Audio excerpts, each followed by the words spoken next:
Disrupt Education. We're here with a guest and my co-host, the awesome Alli Privitt. Alli, how are you? A little sleep deprived, but otherwise very good. My educational journey is just continuing all over the country, and sometimes when you travel, things don't go as planned, but that's okay. Roll with it. I'm going to kind of clarify that for the audience because we're always talking, Alli's everywhere, which I love. I'm always here in Chicago area and Alli's somewhere. And today you're kind of in a traveling gray area, which I'll just keep that there. Does that sound good? Yeah. Awesome. Well, we have a wonderful guest. Britta's here. Alli, tell us who Britta is, and then we're going to chat with Britta about some international looks on opportunities missed going beyond the grade. But Alli, who do we have with us today?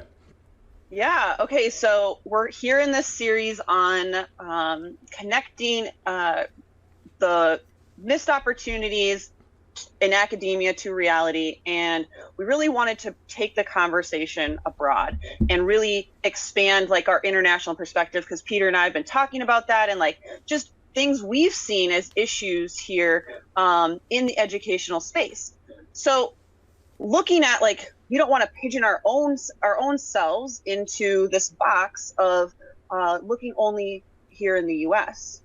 So found someone, Britta, who has an expansive background in international settings, and kind of what are the pieces that maybe we're not even seeing here in the US, or challenges abroad that maybe could help everybody. So Britta has not only studied abroad since high school in various countries in Europe, in high school and in college, but then has also taught over 8 years in Italy as an instructor. So we're very interested in your perspective here on kind of the international scene of just possible silos in education, or ways that we are missing opportunities. And so, Britta, if you want to tell us a little bit more about that journey and what you're doing now, stage is yours. Yeah.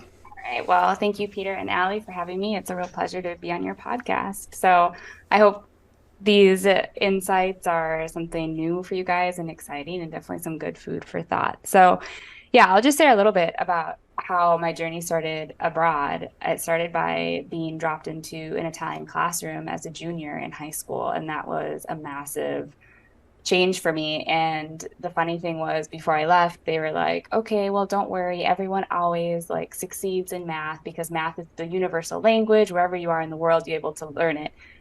And that was not the case. I did not understand a single thing taught in that Italian high school math class. So it is not universal, that it is taught very differently.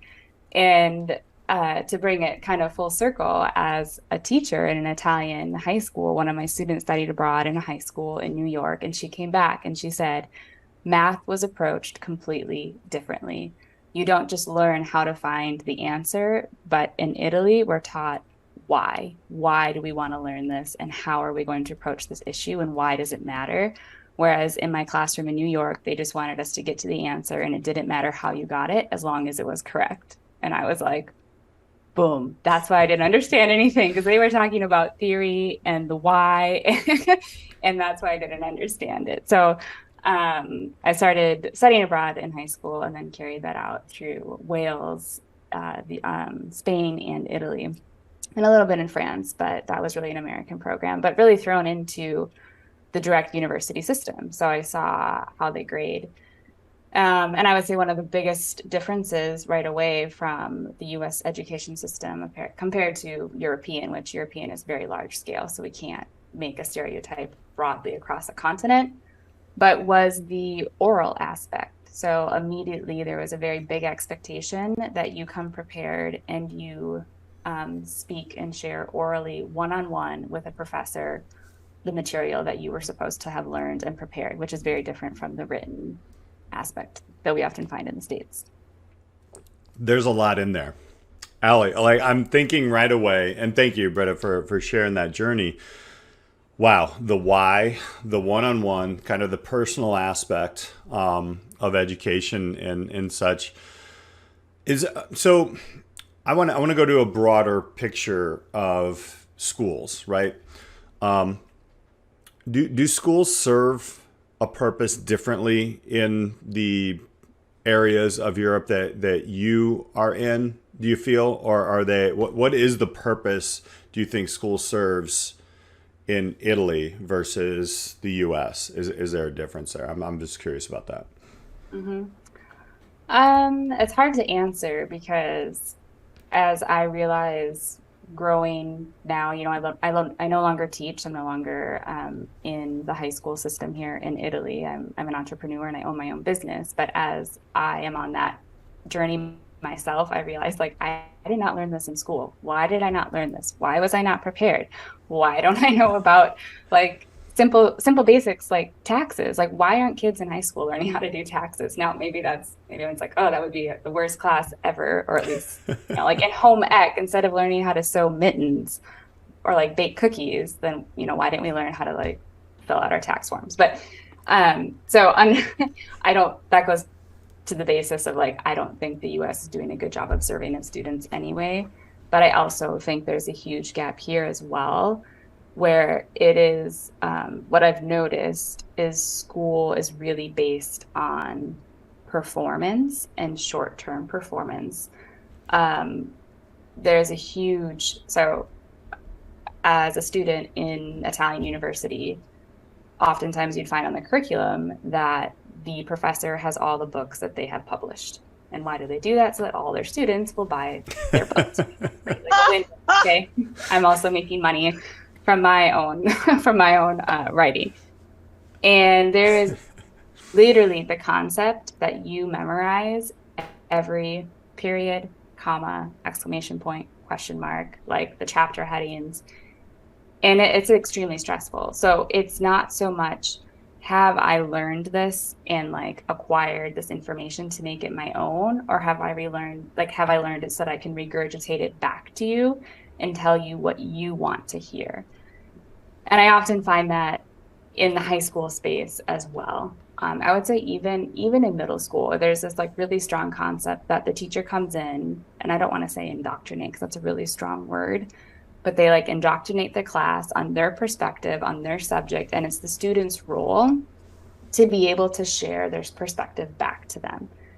And there isn't a lot of room for diversity or questioning of that perspective, because if you're not able to tell it back to the teacher, then you've misunderstood. And so this just goes back to say that I don't think it's equipping students. And so it's like, what is the purpose of the classroom at that point? It's like really testing how good of a learner you are. And the interesting thing is that many students go to school until they're 19 or 20, whereas in the States, you finish at 17 or 18. Like it's an anomaly if you finish at 19. And then in college and university, you can retake exams. So this like idea of failing, there isn't that pressure. Essentially, it's like, okay, so the scoring in Italy is out of 30 and an 18 is a fail. So if you were like, well, I got a 25 and I'd really want like a 28, or I really want to get a 30, you can just say, I'm not accepting that mark, and you can go back and take the exam again. The exact same exam? Yeah, well, it'd be with the same professor. Yeah, Okay. and maybe like they would ask you different questions because it's not written, it's oral. So you would show up and it would be a different type of conversation that you would have. So again, it's like, what is that really teaching the student? If you can't even fail, and like there is no, and again, like we talk about, is it, should students fail? Should you really be allowed to fail? Like, is that a better concept? But if the grading scale is how well can you repeat back to me what I've written in my book, then like, why are you even attending university at that point? What's really interesting about this is that and maybe this is just like, it could be more objective, but it sounds like there's potentially room for a lot more subjectivity, and or like whatever the instructor decides is important, right? Like is what we need to focus on. So my question is just for anybody listening to this is like, where is room for students to bring their interests and their ideas to the forefront? And this is something we've talked about on other episodes, like, right, like, where's the student agency to learn this outside of a grade, right? Outside of a mark, outside of a number 1 through 30, where does that come from when you start school to now you're getting into your 20s? Like, that's a long formative time to be kind of on the back burner of this learning journey where you are just like, it's like you're taking it in, but like for what purpose, right? That's where my head is at. I am a product of what you just described, Britta, about the indoctrination. I'll keep it there because I felt like some of my professors were, especially in undergrad, not so much in my master's degree, but I just knew how to play the game. I was just like, yeah, this is cool. You're awesome. and I got good grades, but honestly, I didn't learn anything. I mean, I learned a few things. I mean, not all my professors were like that, but there were a large amount, especially in the basic courses or the gen ed pieces of college. So that's very interesting. You mentioned the one-on-one kind of the orally kind of chats and those types of things. I would love to, how was that? Did you go through that like one-on-one like conversations, and was it still kind of, well, Britta, you have to agree with me in those conversations in outside of the United States? Or, I mean, that to me would be number one, very intense, because I don't think I was ever prepared to talk to an adult coming out of high school that much. I mean, we're hopefully starting to change that. And number two, like I really didn't read anything in college. I made my way through it. And but yeah, what was that like? From the perspective of being a student, I did at university sit down one-on-one with the professor, and even today, I just think things have changed so much. Like, I graduated college in 2011, so is that 11 years ago now? Mm-hmm. And a lot has changed. Like, even now today, and things are different in Italy, but you walk into the professor's office by yourself, one-on-one. So maybe like a male professor with a young female student, especially maybe if she is, I'm a foreign student studying abroad. Like, I just don't know if that would be culturally accepted today in the States to be like, we're going to close the door, have us be in a closed space together. No one else is here.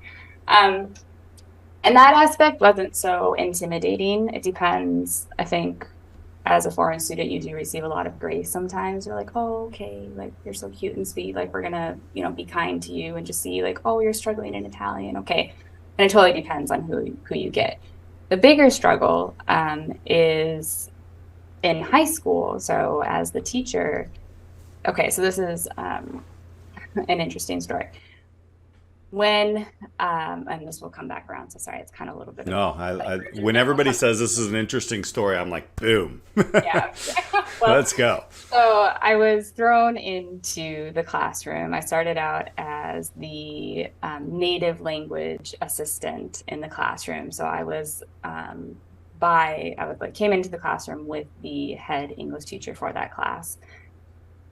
And 1 hour a week, I would lead the class in English, so that they would have experience with a native speaker, because it's very different, right, than what you would hear with your Italian teacher with their thick Italian accent.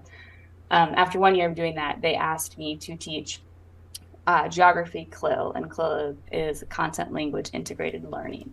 So I was essentially teaching the students English through the subject of geography, which is very interesting.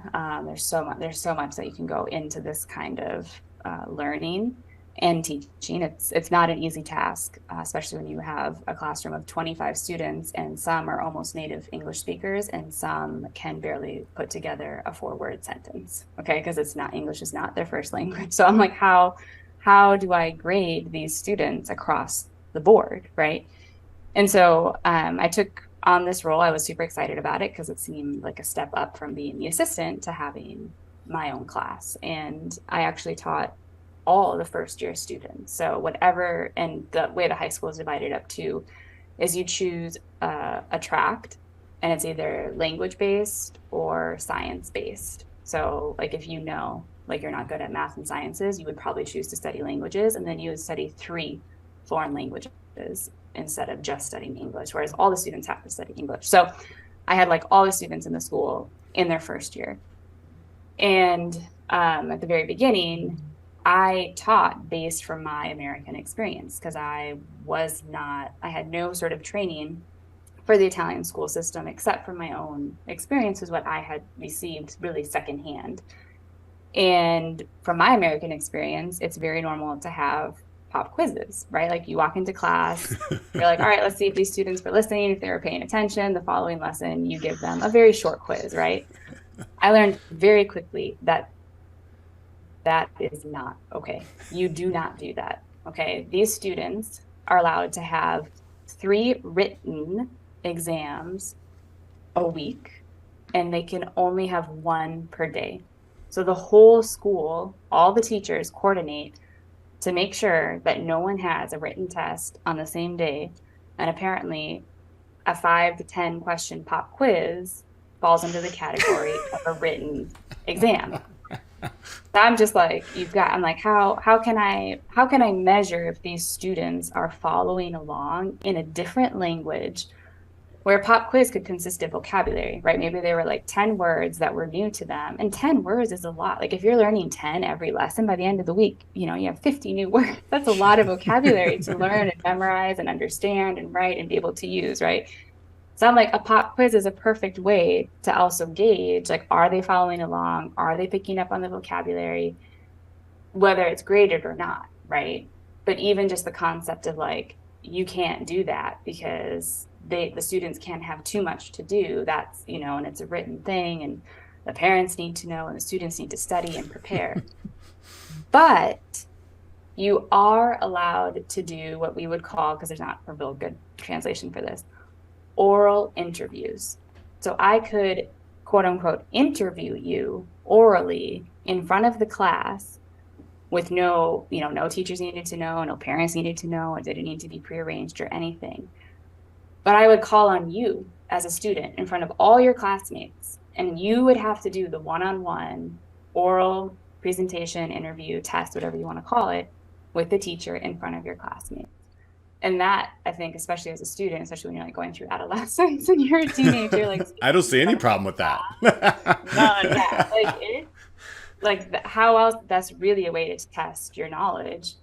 If you not only is it like, okay, first, there's so many layers to this. First, I understand it. Second, I understand it and can talk about it in a second language that's not my first language. And third, I'm not embarrassed or having anxiety or like panic attacks of speaking in front of my classmates and to the teacher in that other language. So that was like, and this is where it was really hard too, to measure someone's success, because I would have students, because what is the role of geography CLIL? Is it how good is your English? Because I'm not giving you a mark based on your grammar and pronunciation, but it's not solely the concepts of geography. Like I have to put them both together and be able to give you a grade based on how you're doing from the material that we've covered. And so I would have students who are dyslexic and are really poor in English, but yet they could like somehow communicate a very like thoughtful, insightful idea based on what we had talked about. And it's like, how do I give them a mark compared to the student who's like practically fluent, but doesn't study because they are fluent in English and they can barely say anything and like explain why or, give an example. And then at the end of that, usually in the beginning of the year, you say the grade out loud in front of the whole class, so they have an understanding of how you grade, like how you mark, like how does she measure this? So this student performed like there are so many layers to this. Yeah. This sounds like how you learned entrepreneurship, right? Right. So like that student, does their little oral pop quiz because you can't have it written. And then, you don't do this all the time, but many teachers do throughout the whole year. anytime anyone does an oral interview, if you want to call it that, an oral test, they share the mark in front of the whole class so that the whole class can understand why that student got that mark. But it becomes tricky, right? As soon as you have a student who has a learning disability, and then you have to make excuses and explain, but them. So and then like, well, what about me? And it gets tricky. It sounds like yeah, it's just interesting how public that piece of it is. That would just not fly, obviously, like in the U.S. But to your question, Peter, about like, it seems like students are like well prepared for the oral exam if that is the main modality in which they are assessed throughout. But like, there's so many missed opportunities in that entire story that my mind is just like, where do we even start with that? Yeah, I mean, like my first thought is like, okay, if I had to do that, right? I don't even know if I'd have enough time to build a class cultural, a class environment, a safe place for everybody. And that takes time. That takes a lot of time, which I try to do in my courses here in the States, but it's difficult because I actually, it's funny because I do teach taxes and entrepreneurship. So yes, good. So I am a business teacher, but like, and I'm privileged to do that because not every school has that, obviously. But I have semester courses. So you're looking at like, 18 weeks here and you have, 25, 35 students in a classroom to do that. Wow, that's my first layer to peel back. Like, how do you make it a safe place? I don't know. What layers were you thinking, Alli? You're like, okay, there's so much. Yeah, I was really thinking about like I kind of hinted at this public nature of grading and having to defend it to adolescents. And right, there is so much that goes into a grade, and that it's not just like you were talking about, Britta. Like, there are people that you have to consider the individual learner for, especially for a topic like English. And it seems like the way the grading system was, or because of the forced nature to direct it towards these oral tests, that it leaves little room for students to showcase their learning in varied ways because of the constraints around the written exam and other ways to kind of assess them. And it forces students who are good in that particular modality to be successful. And yeah, that's kind of what I was thinking about when you're talking through all of it.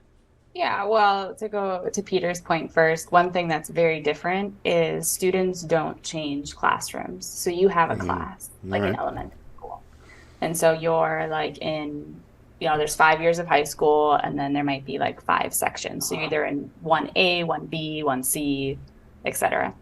And so they have time, I think, as a class to really get to know each other. So they spend 7 hours with those same people, unless they switch they have like one elective.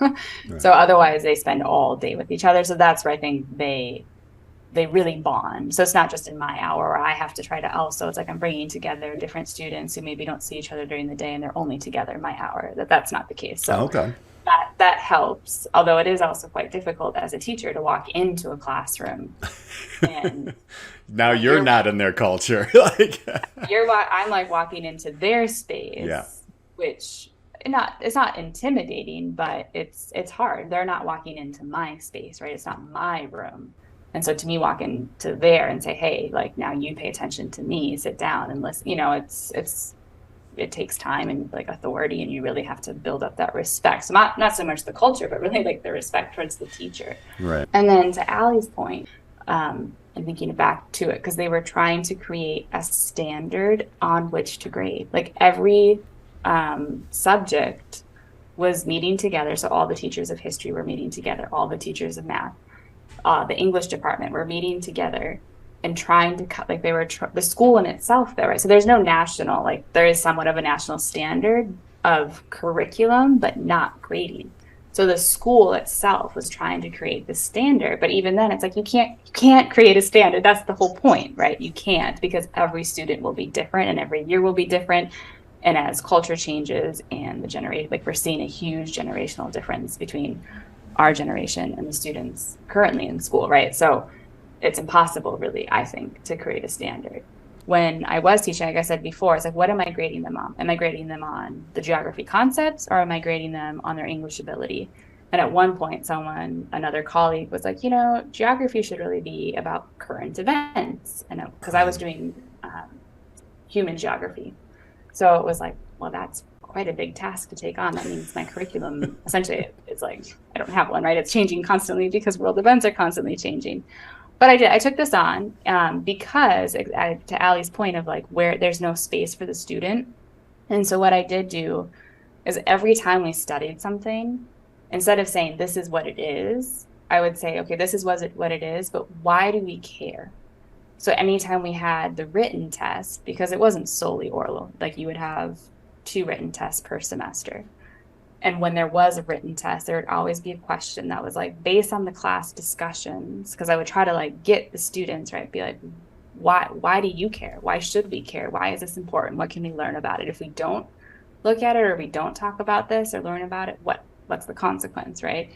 So there would always be a question that was like, and it was just open-ended. So kind of like an essay without any structure.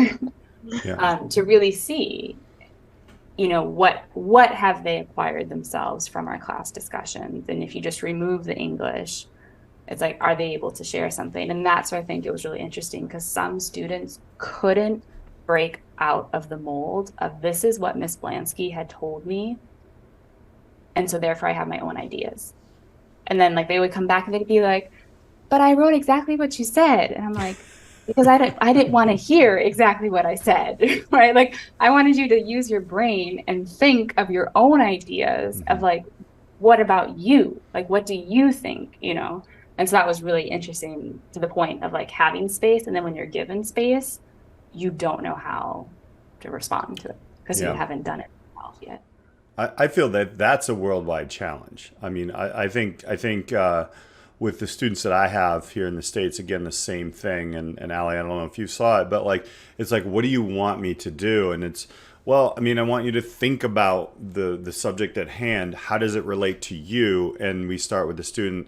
And that kind of dives into, the actual question about grading in general, which is starting to be the opportunity to put the student first, let the student actually, work on that evaluation. How do we build a student to where when they are in their teens to actually have that conversation with you as the educator and say, well, here's what I think, and have the guts and the I mean, guts maybe isn't the greatest word, but I'm from Indiana, so that's why I said it. But like it's the movement to really say, you know what, I believe this way, but even if it's off or maybe not quite the same as somebody else in the classroom, there's a conversation. It's not either or.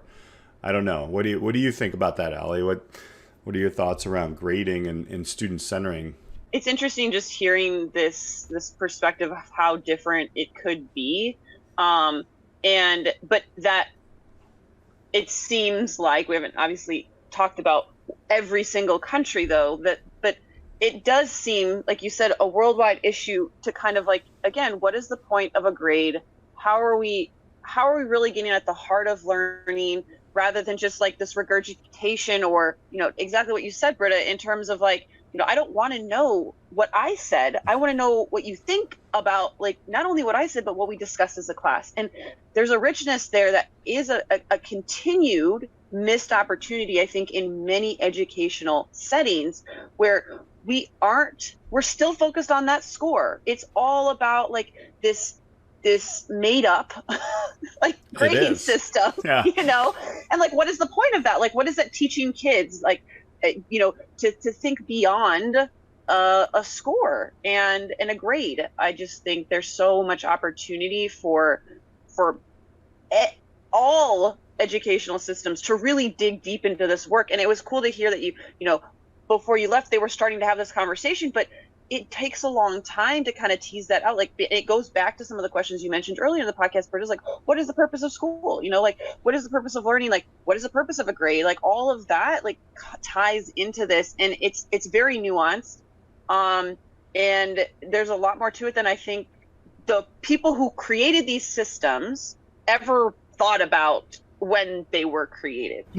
Yeah, this reminds me, makes me think of two things. The first is I remember I was studying at the University of Santiago de Compostela in Spain, and it was English class, and they were studying poetry, and I think we were reading like Keats or something. And again, there was a little bit of a dialogue going back and forth between the professor and the students, and the professor called on me because she recognized that I was, a study abroad student. And she said something like, because you're English, what do you think Keats meant by this phrase? I don't remember the poem or anything, but it's the emotion that you feel, right? And I said what I thought he had meant by that. And her response was, no. You are not validated. No. Yeah. And then you don't know the English at all. Well, yeah. And I was like, I thought too, like being American or being English, like you would have known, like you should have known. Wow. I remember it was just like this moment of like so many feelings of like embarrassment, but also like shame and just shock of like, why was there no, like you didn't even ask why I thought that. And like having being a native English speaker, what is it from the English that made me think that? Now I know when you like look at poetry, there's all sorts of, books written about what people meant and whatnot, especially when it goes to the old poets like that. But just to be like, just shot down, like, no, that's wrong. Wow. Like, there's no room for discussion. There's no possibility. And the other thing is, now I don't know how they grade in elementary school, but my oldest son will now be going into second grade. And it's just really interesting to see how he's getting marked because they don't have grades. And does elementary school have grades in the US? Some of them do, and some of them don't now. Like when my students, I have a couple of teens, and as they were going through, there were these like kind of stoplighty things, red, yellow, green, and emerging, and the grades is starting to, and that's around the Chicago area. I can't say that that's across the nation, but that's there are school districts and whatnot like where kindergartners get A, B, C, D, or F. Wow. Yeah. Wow. That's the thing. Grade. Wow. Kindergarten. Kindergarten. Wow. Yeah. So it's just interesting to see how he'll get a mark that's either like excellent or, the generic. It's not good. Good isn't the word, and then like satisfactory. Yeah, satisfactory. Teacher evaluations now. I'm like, what? Yeah. So, but this is where I struggle with the whole grading system though too, because as a parent, but I also, and my son, he at this point, they don't have kindergarten in Italy, so it's his first year of school, and he could really care less. Like he really, like he's just not academically motivated at this point. And so he obviously isn't looking at it and trying to understand how well he's done. He just gets, when his classmate gets like a smiley face and like the exclamation mark, he gets disappointed. Like, why did I only get a smiley face? And my friend John got, confetti and all those sorts of things, so there's judgment, he's already evaluating and comparing himself, even though there's no letter mark. And then as a parent, I'm like, what does that even mean? I'm like, I don't know what that means. Like, I have no way to judge what this very arbitrary, like satisfactory, word in his report card means. Like, I hope, did he get it? Is he lacking? Is he missing? And that's where I think you would need a lot more teacher-parent dialogue, whereas I don't know what the role of a parent should be in their child's education if you choose to put your school, your student in public school or in private school and not homeschool, where does the role of the parent stop? Like, there needs to be better teacher-student dialogue to really explain, this is where you're lacking, this is where you're doing really well, this is where you could improve, That's a whole nother series there. I love that. Now, like, I think you just stunned us, Britta. We're just like, I know. Wow. Like, it's true though, because I remember when we first started to get this, it was almost in graphs, and my daughter she's younger, so it just started to come through later in her elementary years here in Chicago, and it was just like, what does this mean? And we started, but at least we had conversations at home about it, but not everybody has that opportunity, right? So, I mean, there's a lot of inequities that kind of pull out of this. So, yeah, that's It's not just the U.S. right? It's not just the U.S. Right. Yeah, I think it's a lot about when you go back to the very first question is what is a school teaching students, or like what is the role of the school? Mm-hmm. I think something that's really, really lacking is responsibility. Like, are you helping to build and raise, not that I think it's the school's job to raise children, but are you raising responsible citizens? So when they get a mark, it's their, like, take responsibility for what just happened. And whether it's positive or negative, go and talk to the teacher. You don't go home and cry to mom, and mom calls the school and says, well, this teacher did this to my student. The student needs to say, hey, this is my work in my classroom, in my day. So I'm going to go and talk to my teacher and figure out what happened. And you start a dialogue. So it's like building self-awareness and building kind of determination and confidence younger. That's what I hear. And I also hear kind of speckled in there a little Sir Ken Robinson, right? Like, how do you not crush creativity? Like your son is like, yeah, until there was a mark here, it was like, yeah, I'm going to go in. I was curious. And then all of a sudden, wow, wait, my friend got confetti. I didn't get confetti. Now my creativity starts to narrow down into, why did I not get confetti when maybe your son has I know everybody has a bunch of different creative ideas and such. So it's kind of a big area in there. I don't know. That's that to me is like the big question. So kind of coming along with that. So this is kind of a big question, and I'm gonna dump it on you, Britta, and see what you think. After your experiences as an educator, what are some of the things that you would change, or a process to connect, an individual's learning moments, even in subjects, to their reality? Like what would maybe some of the processes that you would, or a process that you would say, I would try this. Mm-hmm. I had always wished there was more opportunity for field trips. Now, field trips sound so like, yeah, it sounds very childish, but I think one of the best, and maybe it's my own personal learning style, but one of the best ways to really learn is to get out there and see it, or touch it, do it, experience it yourself. So, and this is why I like the idea of world learning. So, like, for example, I live in Bologna, and we have so many museums, and it's just it's really historically rich.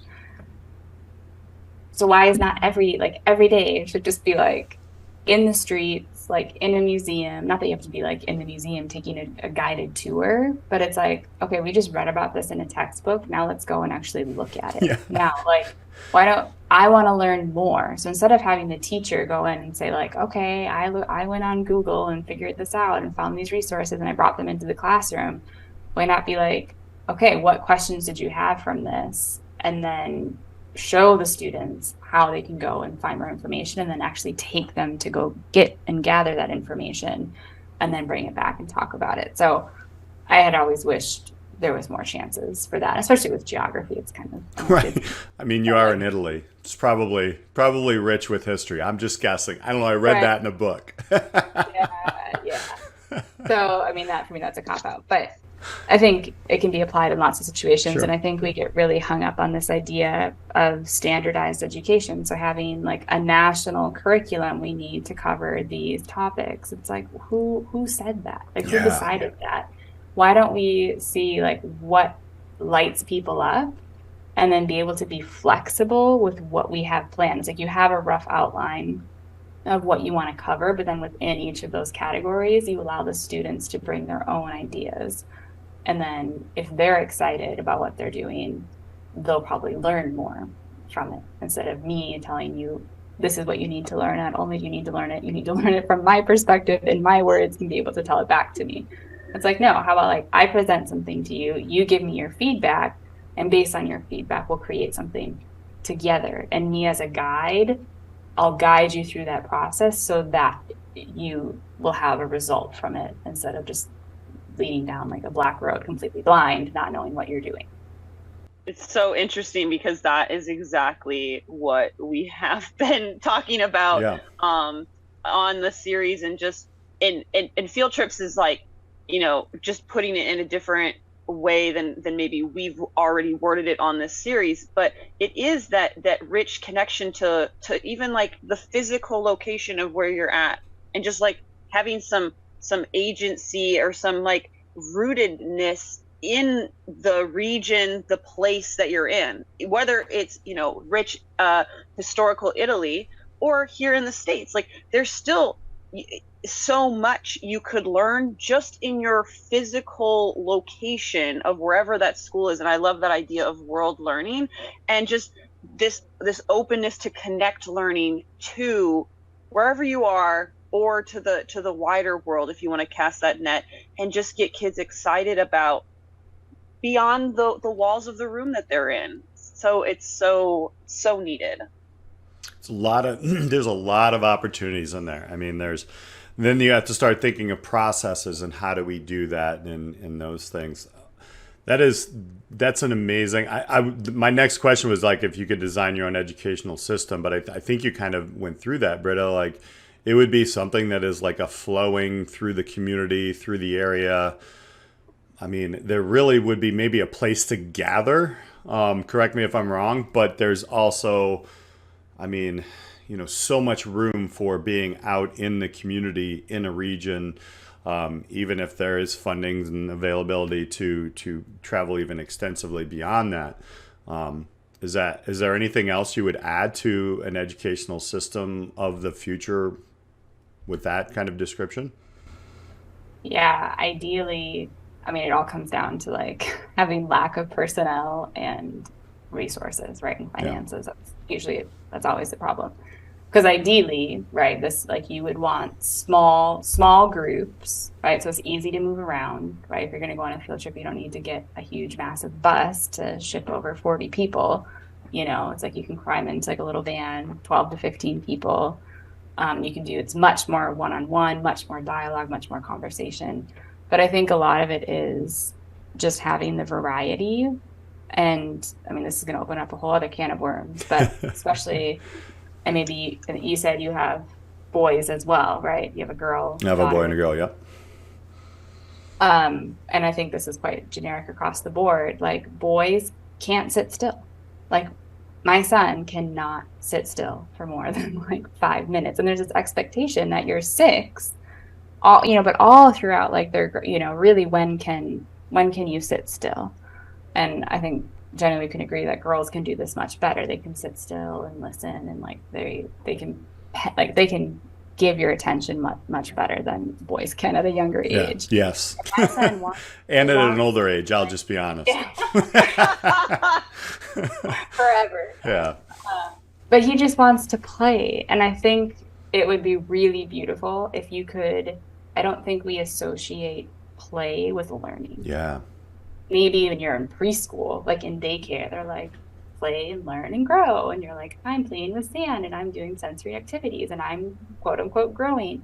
It's like, but as soon as you're put into a classroom, it's like, nope, like playtime is recess. That's when you go out, and we're not going to learn. Like learning is when you're seated in a desk, looking at the teacher, listening to the teacher, and like trying to copy down from whiteboard as fast as you can. And like in the most important developmental years of a child, they can't do that. Mm-hmm. It's like, but what if you could like get out of the classroom, be in a full immersion experience, like sensory, auditory, and you're playing, like I don't play in the sense, not like a jungle gym, but you are having fun. Mm-hmm. And it's that you move your body and you don't have to sit still. You can stand up. It's not like, this is why I think like small groups as well. You couldn't do this with 30 students, which is just classroom size is too large. But if you had 10 and some kid needs to like stand up and walk around, like I just be like, go outside. Just like leave the classroom. Like I get like you're fidgety, you're moving, like you just can't sit still. So just go take a walk and then come back. Or I'd always be like, you know what? I'll put 2 chairs out front of the classroom. If you can't be quiet, just go sit out in front of the classroom, chit chat all you want, and then come back in. And of course, they're like, oh, no, I'm not going to do that. But it's like sometimes that, like, there's this expectation that all our bodies are the same and we can all pay attention for the same amount of time. We can all learn under the same conditions. And it's like, that's just not the way. I was just picturing like Mrs. Frizzle's Magic School Bus classroom. That is what we need, obviously. Yeah. That's right. The kids love that book. I mean, I think it's because it was like the imagination of actually learning was happening like the way they wanted it, right? Yeah. I think also it's funny because what I'm hearing you say is and I'm kind of hearing like, what companies do, and obviously entrepreneurs do that you have now like are in that learning process, which it's fun, is the sandbox, right? So I've done a lot of corporate trainings and different things like that, and we get back into design thinking and UX design and the sandbox, and we're using terms of what we should have been doing the entire time through our educational journey. And then how do we connect those two? It's almost like we regress through our high school, maybe even to some of our collegiate or university years, and then we come out and everybody's like, well, why can't this person do something, without me kind of guiding them? Or, and I'm generalizing, of course, there are programs and such out there that we're going to dig into later in the series, but that's what I see is like this sandbox. Some of my best colleagues that I've worked with in business, and especially around education, is whiteboarding sessions where we just walk all around the room. There was whiteboard all over the place. No one was really taking notes, but we were just, having conversations. There's action moving around. There was food. There was all kinds of stuff. So it's pretty interesting. A lot of food for thought. I'll just keep the food thing going there. Britta, if you want, where are you at right now? And if people can connect with maybe your business or what you are doing now, what is that like? And if you want to give kind of a prop of entrepreneurship is tough. What are the goods and services and things that you're offering now, and how does that kind of relate to your educational path? Mm-hmm. Yeah, so I no longer teach rambunctious Italian high school students.